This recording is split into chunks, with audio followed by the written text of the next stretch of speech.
دی وایي شیخان چې هسې اوږده لمونځونه که دا لوی لوی لمونځونه چې کوي دغه ته شیخان وایي شاعران ښه ولاړ دی زیاته یې لمونځ نه ختمیږي نو دی څه وایي شیخان چې هسې اوږده لمونځونه که پکې باغونه آسونه نجونه که سمه ده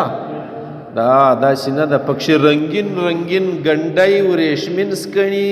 پکښې د سپینو د سرو گنجونه که دا صرف دوی لمونځونه نه کوي باغونه هم ثمري آسونه هم ثمري نجونه هم یادوي بیا نو په دوی کې لمونځ اوږد سي ښه پکښې رنګین رنګین ګنډې ورېښمین سکڼي پکښې د سپینو د سرو گنجونه که سپین زر جمع کوي سره زر جمع کوي نو د شیخانو منځونه چې دي ډېر اوږده په دا دی چې د ګرد دنیا چرتونه اخیستي ګورئ دا څنګه موضوع دی دا په پښتو شاعري کې خوشحال بابا څلوریز تنه نه ایستلی دی پخوا وایي چاګه په کوله ول یو سړی پر مانځه ولاړ وي نو 2 رکاته پس چې ملا سلام به وګرځاوي ده ورته ویل مولوي صاحب نن خطا نه سوې مخکې به د 4 رکاته کول نن د 2 وکړ هغه ویل یا ما خو 4 کړي دي ته به خطا یې مګر دا راوښی دا کیسه چې شته ده ول زما 4 دوکانه دي هر وار د 4 پوره حساب کوم نن 2 پاته سو تا سلام به وګرځم نو له ده زه 2 رکاته تر سوي نو دغه سړي لمونځ به خامخا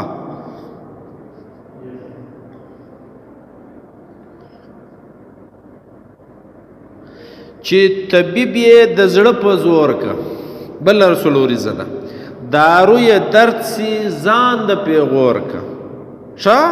چې د زړه په زور د یو شي علاج کوي ډاکټر صاحب نو هغه ډاکټر بیا ډاکټر نه مشوره کیږي بدنامه کیږي دوا چې ده هغه د علاج پر ځای د تاوان سبب ګرځي اوس یې واورئ وایي طبیب یې د زړه په زور که دارو یې درد سي ځان د پیغور که ده ورسه نور سو که څه بلا سوه زمانه بدله سو که څه پیښه وسوه د شاسوارۍ لافې خرسور که چې پر خره سپور دی هغه د شاسوارۍ لافې کوي معمولی سړی یم یا زه ډېر میړه یم مطلب یې دا دی آس په چلول یا آس چلول دا د یوه سړي کار دی پر آس سوارلي کول یعنې پر آس باندې سوارلي د هر سړي کار نه دی دا د میړه سړي کار نو پر خره چې سپور وي د هغه بیا معیار کم دی نو خوشحال بابا وایي ده ورسه نور سو که څه بلا سوه د شاسوارۍ لاپې خرسور که شاسوار وزان ته وایي سپور پر خره وي نو دا شاسوار نه دی دا ډېر میړه نه دی په دې پوهېږاستئ دا صرف د الف د پټۍ څلوریزې دي چې په الف پټۍ کې راغلي دا تر یې پوري په 100 څلوریزې دي وای چې له حرامه سړی نفرت کا خدای به یې ارت حلال نعمت کا عمر بلوی مرتبه مومي چې د نیکانو سره صحبت کا وای چې څوک له حرامه نفرت کوي الله تعالی د هغه حلال رزق زیاتوي او چې له ښو خلکو سره څوک شیني د هغه خوی هم ښایسته وي اثر یې وینو ښه مرتبه یې هم لویه سي بس دا ختم سو دا څلوریزه اوس په دې کې پیغام ښه سړی چې وي د ښو په محفل کې کښېني د هغه اثر وي د بدو بیا د بدو په محفل کې چې کښېني بد اثر وي نو خوشحال بابا وایي که سړی دننه له بدو بد وړي له کرکې څخه بد وړي له نفرته نفرت کوي یا له حرامو څخه بد وړي بیا نو هغه سړي ته الله تعالی لارې خپله خلاصوي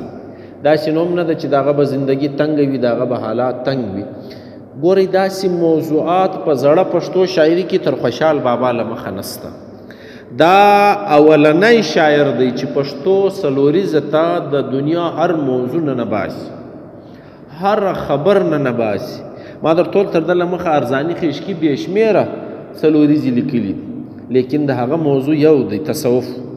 هغه صوفیان ول هغه روښانیان ول د هغو چې کوم تعلیماتو بس پر هغه غږېدل خوشحال بابا له مینې راواخې بیا د کور تر ژونده پورې له جنګونو یې راواخې بیا د ښار تر ګشته ژونده پورې د کلي د غرونو په سیر او چکر باندې چې څه ویني پر بوټو باندې هر خبر یې کړې ده یو شی نه دی پرېښی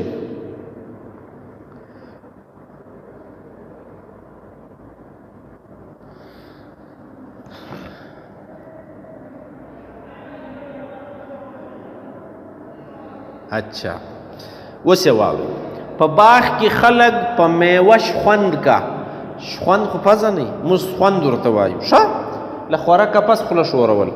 په خوله کې هره میوه خپل خوند کا دلته چې ولوېده ترخه هم ښه دي په دا جهان کې د خوږو قدر ترخه څرګند که که ترخه مو وایو نو موږ ته خواږه څه معلومېدل نو دی وایي په باغ کې چې خلک میوې خوري د هرې میوې خپل خوند دی نو د هرې میوې چې خپل خوند دی نو دا ترخه ښه دي په جهان کې ترخه چې تا وخوړل بیا د خواږه په قدر پوهېږې نو دی وایي د خوږو قدر ترخه څرګند که دا داسې موضوعات شاته نسته پر هره خبر باندې غږېدلی دي وایي ډېر ډېر فکرونه چې آدمزاد که خوشحال بابا وایي چې آدمزاد یا انسان ډېر چورتونه وایي عقل یې لاړ سي جنون بنیاد که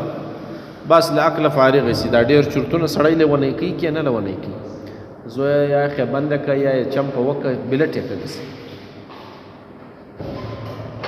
دا ډېر کړپی بیا نه سي داسې چې ډېر دروغ وایي فسق و فساد که خپل ځان په خپله په بلا یاد که ګورئ د سلوریزي بیر څنګه جلا دی زه څنګه شعرونه درته وایم دا د غزلې زه جلا دی د سلوریزي 24 بیرونه یاد سوي دي په دا کې 12 ډېر مشهوره دي نو خوشحال بابا هم په هغو 12 بیرونو کې خپله سلوریزه وډلې ده وایي ډېر ډېر فکرونه چې آدمزاد که اوس خو پوهېدلاست دی سړی چې ډېر فکرونه کوي عقل یې لاړ سي جنون بنیاد که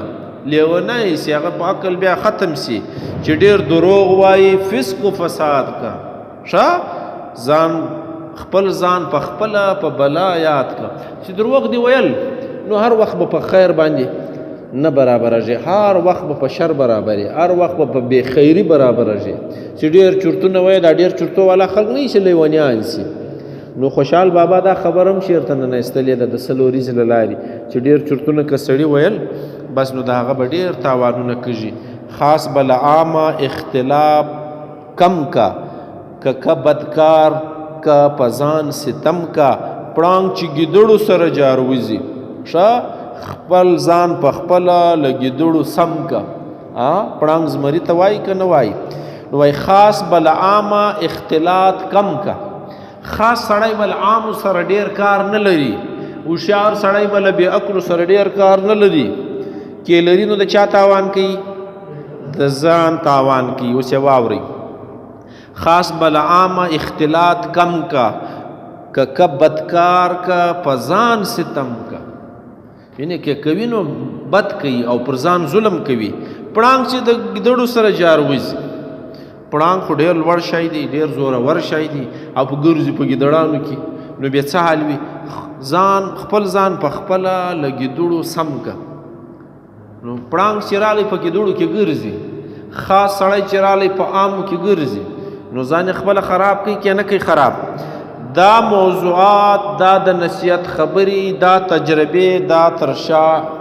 نسته د خوشحال دا اولنی سړی دی چې پښتو شعرونو ته د سلوریزي له لارې دا موضوعات دا ما تاسو ته ویلي زه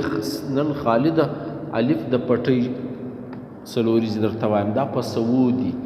نو هر سلوریزه پر الف ختمیږي نو موضوعات څونې جلا دي یوه لا بله سره نه ده تړلې هغه کې کومه خبره په هغه کې کومه خبره او دي څلور لینونه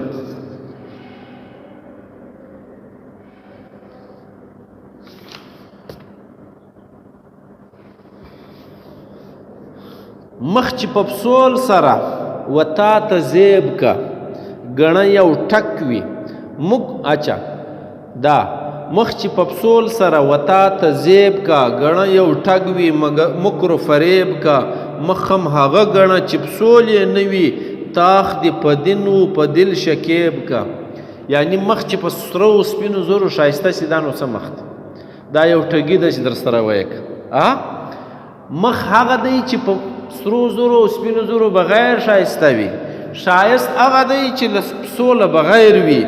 او که څوک په پسول ځان ښایسته کوي تاخ دې په دین و په دل شکیب کا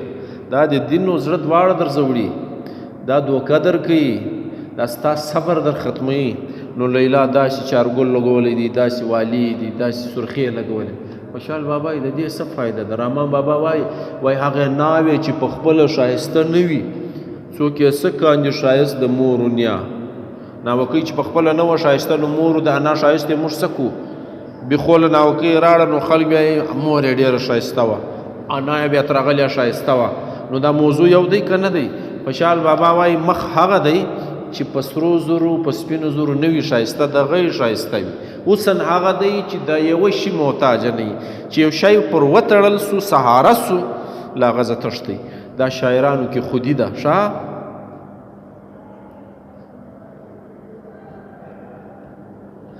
عاشق دی هیڅوک ملامت نه که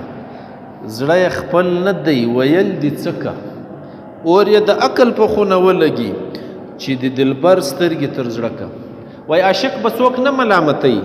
د هغه عقل کار نه کوي د هغه عقل په خونه اور لګېدلی هغه د محبوبا سترګې یادېږي بیا چیرې سمیږي نو مه یې ملامته واسطه عاشق چې څه وایي هغه صحیح دي. ښه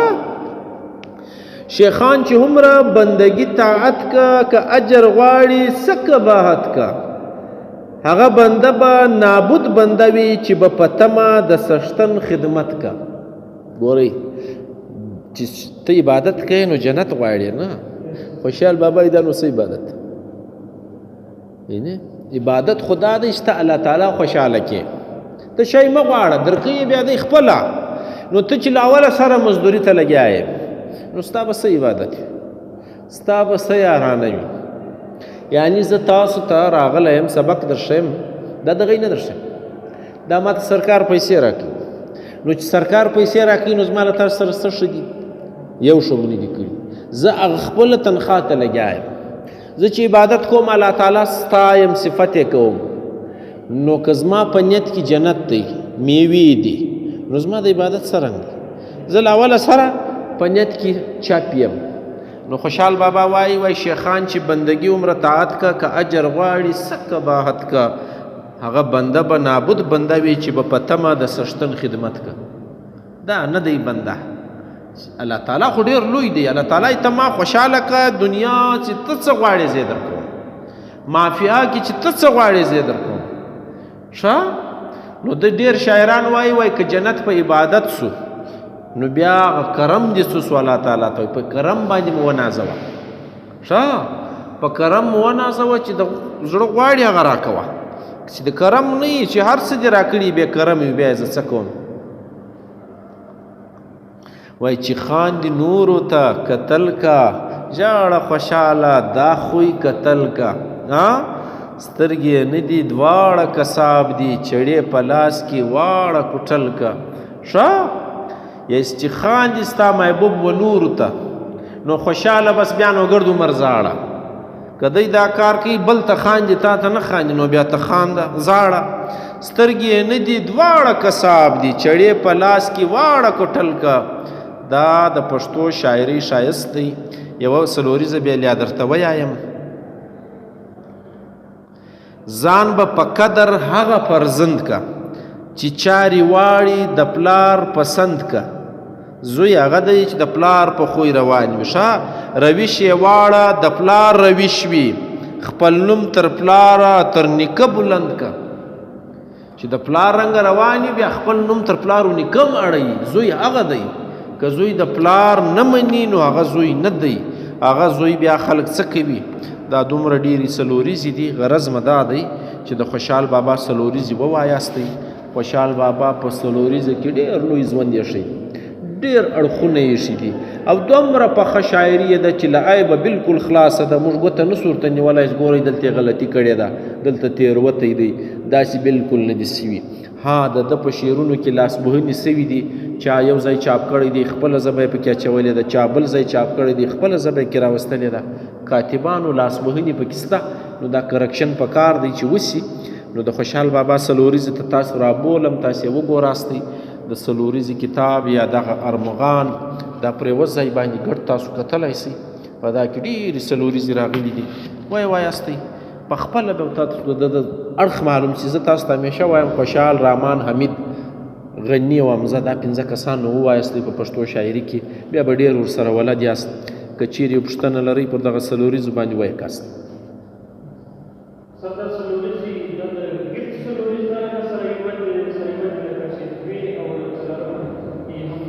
او